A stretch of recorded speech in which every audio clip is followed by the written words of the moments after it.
Hello students, इस lecture video में हम goodness of fit test using chi square test पे बेस्ड एक क्वेश्चन सॉल्व करने वाले हैं। तो देखिए क्वेश्चन आपको स्क्रीन पे दिख रहा है। इस क्वेश्चन में हमें थियोरेटिकल रेशियो गिवन है जो है 1:3:3:9। तो इस थियोरेटिकल रेशियो के बेसिस पे हमने एक जेनेटिक एक्सपेरिमेंट कंडक्ट किया। उस एक्सपेरिमेंट के रिजल्ट में देखिए हमें वैल्यूज़ गिवन हैं। हमारे पास 4 क्लासेज हैं, उन 4 क्लासेस की वैल्यूज़ गिवन हैं। तो हमसे पूछा गया है कि जो एक्सपेरिमेंट है और जो थ्योरी है, थ्योरी क्या है यहाँ पे? थ्योरी है कि जो रेशियो है हमारा 1:3:3:9 मीन्स आउट ऑफ 16 1 हमारा क्या होना चाहिए? एक फर्स्ट कैटेगरी में जानी चाहिए, 3 आउट ऑफ 16 सेकेंड कैटेगरी में होनी चाहिए, 3 आउट ऑफ 16 थर्ड कैटेगरी में होनी चाहिए और 9 आउट ऑफ 16 फोर्थ कैटेगरी में होनी चाहिए। लेकिन हम जब एक्सपेरिमेंटल रिजल्ट्स को यहाँ पे देख रहे हैं तो एक्सपेरिमेंटल रिजल्ट्स में देखिए वैल्यूज़ हमारी अलग अलग आ रही हैं। तो हमें चेक करना है जो डिस्क्रिपेंसीज हैं वो बाय चांस हैं, सैम्पल की वजह से हैं, या एक्चुअल में ऐसा डिफरेंस है, यानी हमारी थ्योरी एक्सपेरिमेंट को फिट होती है या नहीं होती है। तो देखिए इस क्वेश्चन को सॉल्व करने के लिए हम काई स्क्वायर टेस्ट स्टैटिस्टिक यूज करेंगे। तो क्या होता है काई स्क्वायर टेस्ट स्टैटिस्टिक और गुडनेस ऑफ फिट टेस्ट क्या होता है वो हमने लेक्चर वीडियो में डिस्कस किया था। उस लेक्चर वीडियो का लिंक आपको नीचे डिस्क्रिप्शन में मिल जाएगा, तो वहाँ से आप उसको ईजिली समझ सकते हैं। तो देखिए इस क्वेश्चन में हमें रेशियो गिवन है 1:3:3:9। तो इसका मतलब है जो फर्स्ट क्लास है, फर्स्ट क्लास की जो एक्सपेक्टेड फ्रीक्वेंसी होगी, अब ये जो वैल्यूज़ हमें गिवन है देखिए फर्स्ट क्लास की ऑब्जर्वेशन फ्रीक्वेंसी है 8, तो ये तो मेरा हो गया O1। इसी तरह से 29 ये हो गया मेरा O2, then O3 and O4। तो ये तो हो गई मेरी ऑब्जर्व्ड फ्रीक्वेंसीज जो मुझे एक्सपेरिमेंट में गिवन है। तो इनको ऑब्जर्व्ड फ्रीक्वेंसीज भी कहेंगे या एक्सपेरिमेंटल फ्रीक्वेंसीज भी कहेंगे। तो अब देखिए हमें रेशियो गिवन है, रेशियो इस तरह का है। तो इसका मतलब है जो एक्सपेक्टेड फ्रीक्वेंसी होगी फर्स्ट क्लास की, फर्स्ट क्लास की एक्सपेक्टेड फ्रीक्वेंसी होगी 1 आउट ऑफ 16। अब ये 16 कैसे आया देखिए, इनको मैं ऐड कर लेता हूँ रेशियो को। रेशियो मैंने ऐड किया 1 + 3 + 3 + 9, दैट इज 9 + 3 12, 12 + 3 15, 15 + 1 16। तो ओवरऑल 16 अगर मेरे पास ऑब्जर्वेशंस हैं तो 16 में से एक ऑब्जर्वेशन मेरा क्या होगा? फर्स्ट क्लास को बिलोंग करेगा। इसी तरह से 16 में से 3 ऑब्जर्वेशन सेकंड क्लास में बिलोंग करेंगे, 16 में से 3 ऑब्जर्वेशन थर्ड क्लास में बिलोंग करेंगे और 16 में से 9 ऑब्जर्वेशन मेरे फोर्थ क्लास में बिलोंग करेंगे। तो इसको मैं इस तरह से भी लिख सकता हूँ। देखो फर्स्ट क्लास की एक्सपेक्टेड फ्रीक्वेंसी ये डिफाइन हो सकती है 1 out of 16 multiplied by total number of observations, जितने भी ऑब्जर्वेशंस हमने लिए हुए हैं। तो देखिए n क्या होगा यहाँ पे? n सीधा सीधा हो गया, n = O1 + O2 + O3 + O4। तो हम इसको ऐड कर लेंगे तो ये 8 + 29 + 37 + 102। तो इसको देखिए हम कैलकुलेटर की हेल्प से कैलकुलेट कर लेते हैं। तो कैलकुलेटर में हमें पुट करना है 8 + 29 + 37 एंड +102। तो ये वैल्यू आ गई हमारी 176। तो n की वैल्यू है यहाँ पे 176। तो जो first expected frequency, first class की एक्सपेक्टेड फ्रीक्वेंसी कितनी होगी? 1 आउट ऑफ 16 ऑफ n। तो ये हो जाएगा 176 डिवाइडेड बाय 16। तो इसे जब हम कैलकुलेट करेंगे तो ये आपका आएगा 11। इसी तरह से हम E2 कैलकुलेट करते हैं। तो E2 की वैल्यू हो जाएगी E2 की वैल्यू होगी 3 आउट ऑफ 16 × 176। तो ये वैल्यू हम कैलकुलेट करेंगे तो ये वैल्यू आएगी हमारी 33। देखिए 1 आउट ऑफ 16 और 176 11 है, तो 3 आउट ऑफ 16 ये 33 हो जाएगा, 3 × 11 33। इसी तरह से E3 भी हमारा क्या होगा? 33 होगा। और जब हम E4 कैलकुलेट करेंगे तो E4 हमारा हो जाएगा, देखिए E4 को हम यहाँ पे 2 तरह से कैलकुलेट कर सकते हैं।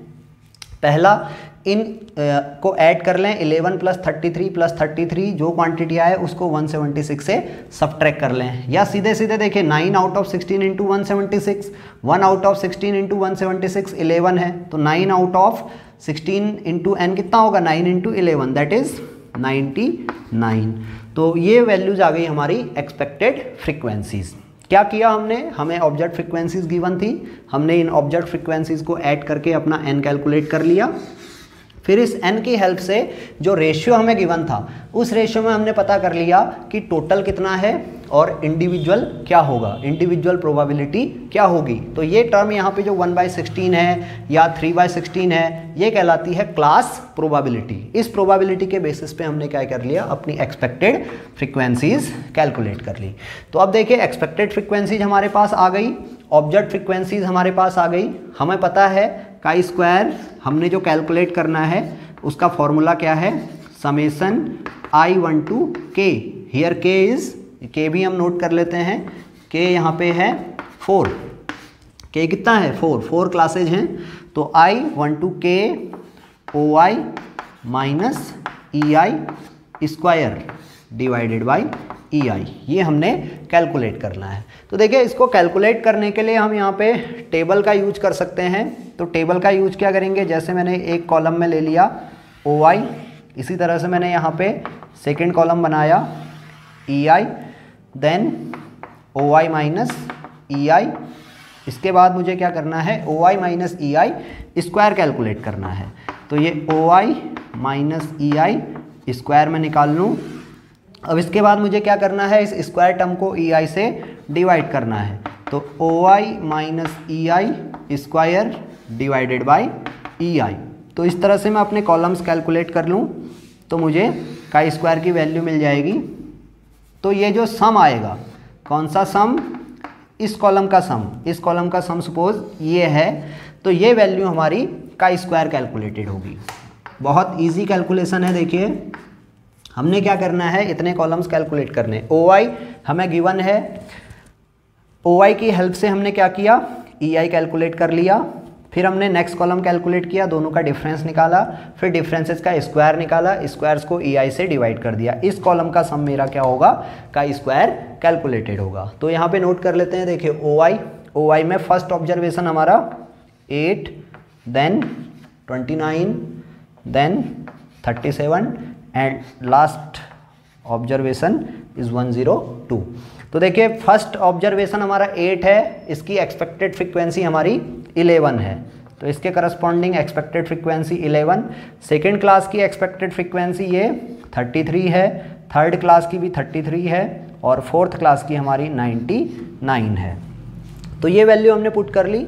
अब देखिए 8 माइनस 11, 8 माइनस 11 हमारा -3, then 29 minus 33 -4, then 37 minus 33 +4, then 102 minus 99 is इज़ +3। तो ये वैल्यूज़ हमारी डिफरेंस आ गया।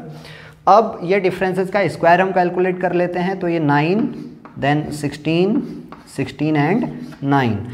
अब क्या करना है, जो ये स्क्वायर टर्म्स आई हैं इनको EI से डिवाइड करना है। तो EI से डिवाइड करेंगे तो हमें क्या मिलेगा, 9 डिवाइडेड बाई 11 हम कैलकुलेट करेंगे। तो ये वैल्यू आ रही है हमारी 0.8181। डेसिमल के 4 प्लेसेस तक मैंने ले लिया वैल्यू। अब सेकंड वैल्यू होगी 16 डिवाइडेड बाई 33। सेकंड वैल्यू है 16 डिवाइडेड बाई 33। तो ये वैल्यू है 4848, इस तरह की वैल्यू आ रही है। देन 16 डिवाइडेड बाई 33, तो ये वैल्यू भी हमारी 0.4848 होगी। और लास्ट वैल्यू है 9 डिवाइडेड बाई 99, तो ये वैल्यू आ रही है हमारी 0.0909। तो जैसा कि मैंने बताया, हमने क्या करना है, इस कॉलम का सम कैलकुलेट करना है। तो देखिए इस कॉलम का सम हम कैलकुलेट करेंगे तो हमें क्या मिल जाएगा, का स्क्वायर कैलकुलेटेड मिल जाएगा। तो ये वैल्यू हम कैलकुलेट कर लेते हैं। इसको हमने ऐड कर लिया 0.8181 plus 0.4848, then plus 0.4848, then plus 0.0909। तो ये वैल्यू आई हमारी 1.8786। तो काई स्क्वायर कैलकुलेटेड कितना आ गया, ये हमने कैलकुलेट कर लिया, ये आया 1.8786। तो अब हमने क्या करना है, देखिए डिसीजन बनाना है। तो डिसीजन बनाने के लिए हमें क्या चाहिए होगा, टेबल वैल्यू चाहिए होगी। तो टेबल वैल्यू कैसे हम कैलकुलेट करते हैं, तो टेबल आप देखिए, आपको स्क्रीन पे टेबल दिखेगी, ये हमारी काई स्क्वायर डिस्ट्रीब्यूशन की टेबल है। इसमें हमने क्या करना है, हमें देखिए डिग्री ऑफ फ्रीडम गिवन है और अल्फा गिवन है। डिग्री ऑफ फ्रीडम में हमें डिग्री ऑफ फ्रीडम कितनी होगी, यहाँ पे देखिए डिग्री ऑफ फ्रीडम हमारी है काई स्क्वायर k-1 पे हमने देखना है वैल्यू। तो k हमारा है 4 क्लासेज हैं, तो डिग्री ऑफ फ्रीडम हो जाएगी 4 - 1 दैट इज़ 3। तो हमें डिग्री ऑफ फ्रीडम सेलेक्ट करनी है 3, यानी थर्ड रो हमारी टेबल में सेलेक्ट होगी। और अल्फ़ा देखिए 5% है, 5% हमने लेना है, तो 5% वाला कॉलम हम सेलेक्ट कर लेंगे।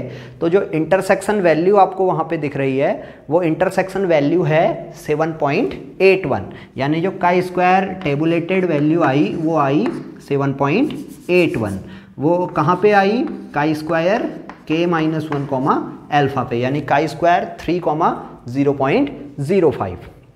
तो देखिए काई स्क्वायर टेबुलेटेड वैल्यू आ गई हमारी 7.81। अब कैलकुलेटेड वैल्यू कितनी है, 1.8786 है। तो कैलकुलेटेड वैल्यू यहाँ पे क्या है, टेबुलेटेड वैल्यू से छोटी है। तो देखिए सिंस काई square calculated is less than chi square tabulated. काई स्क्वायर कैलकुलेटेड है 1.8786 और काई स्क्वायर टेबुलेटेड जो हमने 3 डिग्री ऑफ फ्रीडम और 5% पे निकाली है वो है 7.81।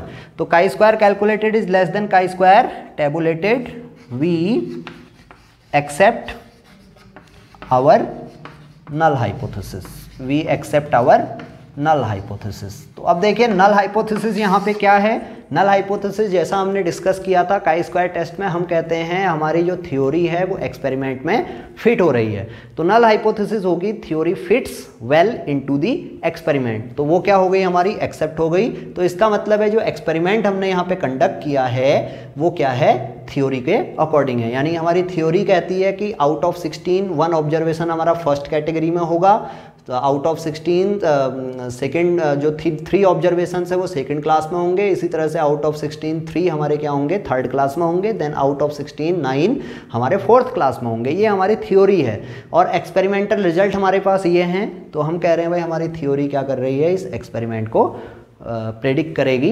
तो यहाँ पे ये इस तरह से हम अपनी प्रॉब्लम सॉल्व कर सकते हैं। तो देखिए इस तरह से हमने क्या किया, गुडनेस ऑफ फिट टेस्ट में काई स्क्वायर टेस्ट स्टैटिस्टिक का यूज करके ये प्रॉब्लम सॉल्व कर ली। अब नेक्स्ट लेक्चर वीडियो में हम डिस्कस करेंगे goodness of fit test using Kolmogorov Smirnov test statistic. तो बने रहिए हमारे चैनल के साथ। अगर आपने अभी तक हमारा चैनल आपने अभी तक अगर सब्सक्राइब नहीं किया है तो प्लीज़ आप हमारे चैनल को सब्सक्राइब करेंगे, इस वीडियो को लाइक करेंगे और अपने फ्रेंड्स स्टूडेंट्स में शेयर करेंगे। Thank you.